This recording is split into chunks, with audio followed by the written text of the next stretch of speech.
22 համայն 9757 մասնակից այսպիսի ցուցանիշով է կրթվել նորաձև է շարժումն իր 44-րդ հանդիպումն անցկացնում մայրաքաղաքում։ Իմ քայլը հիմնադրամում կարծում եմ, որ կրթությունը որպես նորաձև երևույթ ընկալելը եւ այն հանրային օրակարգում պահելն այսօր ավելի քան անհրաժեշտություն է եւ հետեւաբար ցանկանում են կրթվելը դարձնել նորաձև, քանի որ վստահ են, որ դրանից կշահի ողջ հասարակությունն ու պետությունը։ Իսկ ինչի մասին է կրթվելը նորաձև է շարժումը։ Հարցին վարչապետի տիկինն է անդրադառնում իր մնացել ենք 5-րդ դարում խորագրով բանախոսության ընթացքում։ Կրթվելը նորաձև է շարժումը ամեն ինչ սովորելու մասին է։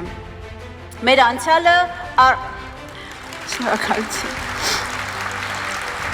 Մեր անցյալը առանց ամաչելու ընդունելու մասին է։ Ինքներս մեզ ուղիղ նայել սովորելու մասին է։ Պարտվել սովորելու մասին է, որովհետև միայն պարտվել սովորելուց հետո է հնարավոր սովորել, հաղթել եւ հաղթել։ Շարժումը պետություն ունենալու, պետությունը չկորցնելու հմտություններ սովորելու մասին է։ Աննա Հակոբյանի խոսքով այսօր կանգնած ենք մի եզակի հնարավորության առաջ, երբ կարող ենք մեր ամբողջ ռեսուրսն օգտագործել կրթվելու համար եւ բացել լուսավոր դարաշրջան ու ըստ նրա յուրացնել ուժեղ ու հարատև պետություն ունենալու եւ այն դարեդար ու սերնդեսերունդ փոխանցելու հմտությունը։ Կրթվելը նորաձև է շարժումը պետք է մենք բաժանենք երկու մասի։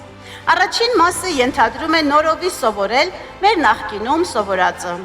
Ուղիղ առանց սեթևեթանքների ճանաչել մեզ այնպիսին, ինչպիսին որ մենք կանք։ Երկրորդ մասը ենթադրում է սովորել նոր գիտելիքներ, նոր հմտություններ եւ դառնալ այնպիսին, ինչպիսին որ մենք սրտով ուզում ենք որ լինենք։ Աննա Հակոբյանի այս բանախոսությունից հետո միջոցառումն ընդմիջվում է մշակութային հատվածով, բեմում Քամանչա ժողովրդական նվագարանների համույթն է։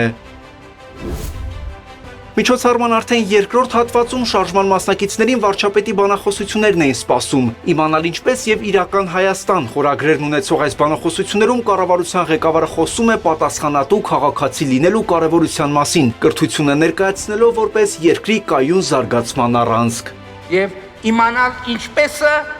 ինչի մասին է, նրա մասին է, որ շատ բարդ մի հետևության գալու մասին է, շատ դժվար մի հետևության գալու մասին է, իմանալ, որ եթե մեզ մոտ ինչ-որ բան չի ստացվում, ուրեմն մենք ինչ-որ բան չգիտենք, որն անհրաժեշտ է այդ բանը ստացվելու համար, նշանակում է ինչ-որ բան պիտի սովորենք, ինչ-որ բան պիտի փոխենք։ Հետո արդեն, ինչպես միշտ, վարչապետին եւ նրա տիկնոջը ներկաները հարցեր հղելու հնարավորություն են ունենում։ Այսպիսի հանդիպումներ առաջիկայում նախատեսված են նաեւ Գյումրիում, Աշտարակում եւ Մարտունիում։ Շանթ հեռուստաընկերություն, Հորիզոն։